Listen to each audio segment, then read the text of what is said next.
সারা বিশ্বের number one Joker of the world doctor Mohammad Yunus যে ছাত্রদের পায়ে তেল হলুদ মাখিয়ে, যে ছাত্রদের তাবেদারি করে, দালালি করে এই শেষ বয়সে এসে একটু ক্ষমতার স্বাদ গ্রহণ করেছে, সেই ছাত্রদেরকে নিয়ে এখন এই ডক্টর মোহাম্মদ ইউনুস নামক জোকার সারা দেশবাসীকে একটা পাঠ পড়াচ্ছে। আমাদের এই ছাত্ররা কোমলমতি ছাত্র, আমাদের এই ছাত্ররা অতি ভদ্র ও শান্ত ছাত্র। ভারতীয় মিডিয়া আমাদের এই কোমলমতি শান্ত ছাত্রদেরকে উগ্র জঙ্গি হিসাবে প্রমাণ করার জন্য ভুয়া খবর ছড়াচ্ছে, বিদ্বেষ ছড়াচ্ছে। আসুন আজ একটু আমরা খবরের সাথে দেখে নিই, বুঝে নিই যে এই কোমলমতি ছাত্রদের এই নামের পিছনে ঠিক আসলে কি লুকিয়ে আছে। এই কোমলমতি ছাত্রদের দালালি করে করে এই সরকার একেবারে দেশটাকে খানে খারাপে পাঠিয়ে দিয়েছে, কিন্তু তবু বলছে আমাদের এই ছাত্ররা কেউ সন্ত্রাসী নয়, কেউ জঙ্গি নয়, কেউ হঠকারিতা নয়, সবাই ভদ্র কোমলমতি ছাত্র। আর সেই কোমলমতি ছাত্রদের উপরে কেউ বা কারা গত 3 দিন আগে গাজীপুরে আপনার সংঘবদ্ধ হয়ে মাইকিং করে মেরেছে, তাই আমি তাদের দালাল নাম্বার 1 হয়ে সারা দেশে শয়তান শিকারের অভিযান শুরু করেছি। কেন করা হয়েছে? কারণ আমাদের এই কোমলমতি ছাত্রদের উপরে কেউ হাত তুলেছে আর আমি তাদের দালাল হয়ে এটা কি মেনে নিতে পারি? তাই এই অপারেশন।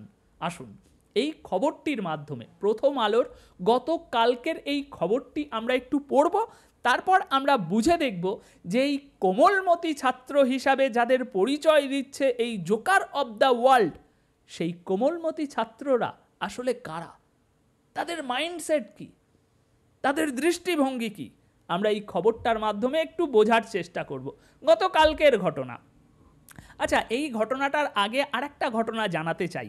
এই কোমলমতি ছাত্ররা গত পরশুদিন তার আগের দিন একটি ঘটনা ঘটিয়েছে, যেখানে একই কলেজের দুটো আলাদা শিক্ষার্থী, দুদল আলাদা শিক্ষার্থী কলেজের বাইরে একটা চায়ের দোকানে চাটা খেতে জড়ো হয়েছিল।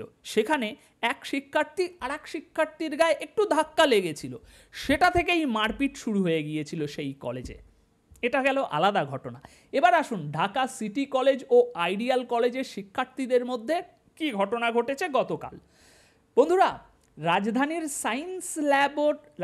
সায়েন্স ল্যাবরেটরি মোড়ে ঢাকা সিটি কলেজ ও আইডিয়াল কলেজের শিক্ষার্থীদের মধ্যে দফায় দফায় পাল্টাপাল্টি ধাওয়া ও সংঘর্ষ চলেছে।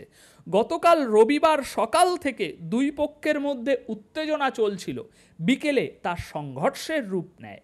আর এই পাল্টাপাল্টি ধাওয়া আর সংঘর্ষের রূপ রাজধানীর সায়েন্স ল্যাবরেটরি মোড়ে কেন হয়েছে, ঢাকা সিটি কলেজ আইডিয়াল কলেজের শিক্ষার্থীদের মধ্যে কেন হয়েছে, এই কারণটা শুনলে তো আপনারা একেবারে পুরো ফিট লেগে যাবে যে ভাই এই জোকার অব দ্য ওয়ার্ল্ড আমাদেরকে ঠিক কতটা মূর্খ পেয়েছে যে এরকম উগ্র ছাত্রদেরকে সে কোমলমতি ছাত্র বানাচ্ছে।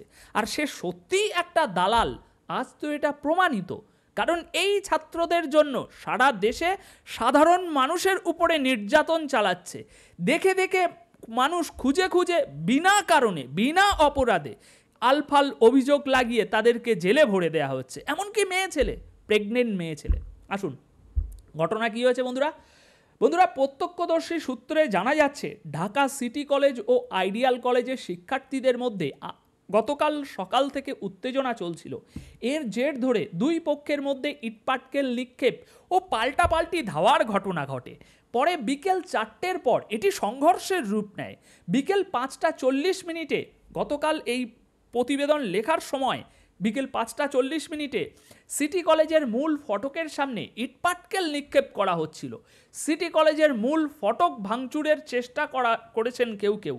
এর আগে বিকেল 5:30টার দিকে সিটি কলেজের শিক্ষার্থীদের লাঠি সোটা নিয়ে অবস্থান করতে দেখা যায়। বাপ রে বাপ, শান্তির দূতের যে দালালি হচ্ছে সেটা একেবারে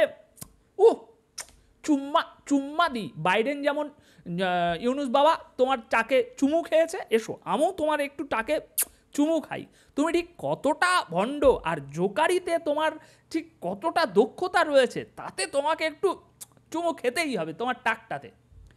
হঠাৎ আইডিয়াল কলেজের শিক্ষার্থীরা সিটি কলেজের শিক্ষার্থীদের ধাওয়া দিলে কলেজের ভিতরে ঢুকে মূল ফটক বন্ধ করে দেয়া হয়। আইডিয়াল কলেজের শিক্ষার্থী মারুফ হোসেন প্রথম আলোকে বলছেন, সকালে ঢাকা সিটি কলেজের কয়েকজন শিক্ষার্থীর সঙ্গে আইডিয়াল কলেজের কয়েকজন শিক্ষার্থীর কথা কাটাকাটি ও মারধরের ঘটনা ঘটে।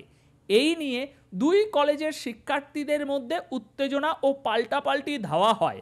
দুপুরের পর সমস্যা সমাধানের জন্য আইডিয়াল কলেজের শিক্ষার্থীরা ঢাকা সিটি কলেজের সামনে যান। সেখানে দুই কলেজের শিক্ষার্থীরা সমঝোতায় পৌঁছান। কোনো কলেজই আর মারামারি বা সংঘর্ষে জড়াবে না। সমঝোতার কথা চলার সময় আইডিয়াল কলেজের এক শিক্ষার্থীকে ছুরিকাঘাত করা হয়। এরপর দুই কলেজের মধ্যে উত্তেজনা আরও বাড়ে। তবে আইডিয়াল কলেজের কোনো শিক্ষার্থী এ বিষয়ে কথা বলতে রাজি হয়নি।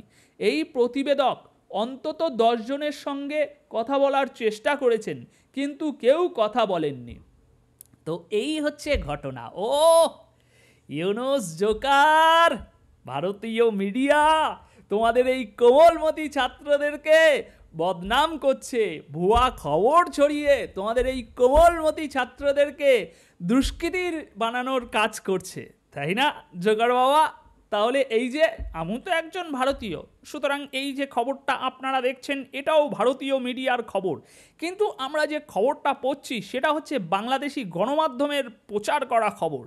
আর এই প্রচার করা খবরে আমরা দেখতে পাচ্ছি যে এই কোমলমতি ছাত্র বলে এই ইউনুস জোকার যাদেরকে পরিচিত করছে সারা দেশের 18 কোটি মানুষের সামনে, তারা আসলে এক একটা জঙ্গি নাম্বার 1। কারণ দেখুন এখানে কি ঘটনা বলা হচ্ছে, এরকম হাজারো ঘটনা রয়েছে। শালারা চায়ের দোকানে গিয়ে একটুকুনি ধাক্কা লাগালাগি নিয়ে মারপিট বাজিয়ে দেয়। এই আমার চ্যানেলে এই ভিডিও পড়ে আছে, দেখে আসুন। আর এই ঘটনায় কি হয়েছে, মানে কোনো একটা বিষয় নিয়ে কথা কাটাকাটি থেকে শুরু হয়ে সেটা মারপিটে পৌঁছে গিয়েছে।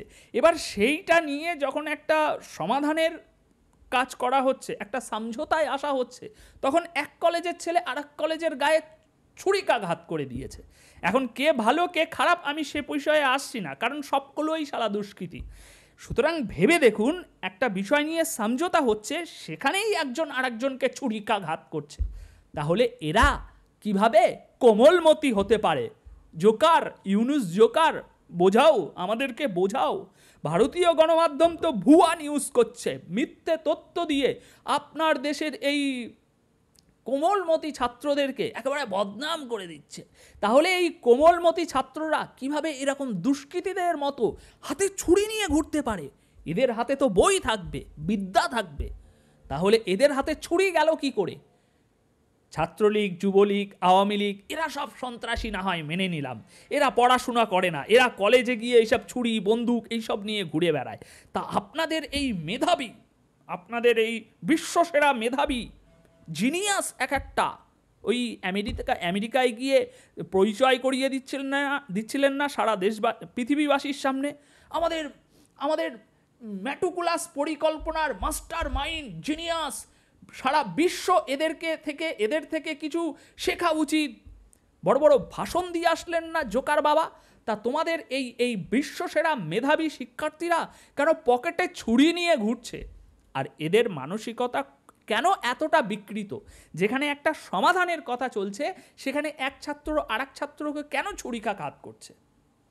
আর জোকার বাবা, তুমি আমাদেরকে বোঝাচ্ছ যে ওই আওয়ামী লীগের বাড়িতে তোমাদের এই শিক্ষার্থীরা গিয়েছিল বাঁচাতে, যেখানে নিজেদের মধ্যে সমঝোতার কথা চলছে, সেখানে একজন আরেকজনকে ছুরি মারছে। আর জোকার, তুমি সারা দেশবাসীকে বোঝাচ্ছ যে তুমি এই আওয়ামী লীগের বাড়িতে ওই ছাত্ররা গিয়েছিল ঠেকাতে, ওই নেতাকে বাঁচাতে, ওই দুষ্কৃতীদেরকে মানে দমন করতে তারা গিয়েছিল, কিন্তু তাদের উপরে আওয়ামী লীগের ওই নেতাকর্মীরা আঘাত করেছে, পিটিয়েছে, তাই এই ডেভিল হান্ট অপারেশন হচ্ছে। ইউনুস জোকার, তোমার এই শেষ বয়সের নগ্ন চরিত্রটা, নগ্ন দেহটা সারা দেশের মানুষ আজ দেখছে, বুঝতে পারলে? বয়স তো শেষের কাজ পর্যায়ে এসে গিয়েছে, এক পা কবরে রয়েছে আর এক পা মাটিতে রয়েছে, কিন্তু তা সত্ত্বেও এই শেষ বয়সে তোমার যে ভীমরতি জাগিয়েছে, এই ভীমরতি তোমার মৃত্যুর শেষ দিন পর্যন্ত দুঃস্বপ্ন হয়ে তোমার চোখের চারপাশে ঘুরবে। ঘুমালেও তুমি শান্তি পাবে না। শুধু আর কটা দিন এই এই এই এই এই এই যে স্বাদটা রয়েছে, এই স্বাদটা গ্রহণ করো। এই স্বাদ তোমার মৃত্যুর শেষ দিন পর্যন্ত বিস্বাদ হয়ে থাকবে। কারণ তুমি এই যে জঙ্গিদেরকে সারা পৃথিবীর সামনে যে একটা কোমলমতি হিসাবে উপস্থাপন করছো, এর দায় ভার তোমাকে বইতেই হবে। এখন বন্ধুরা, দেখলেন তো এই একটা খবর, এছাড়া আরও অনেক খবর আছে, একে একে সব আপনাদের সামনে নিয়ে আসছি। এ বিষয়ে আপনাদের কিছু বলার থাকলে অবশ্যই কমেন্ট বক্সে জানিয়ে যাবেন। ধন্যবাদ সকলকে।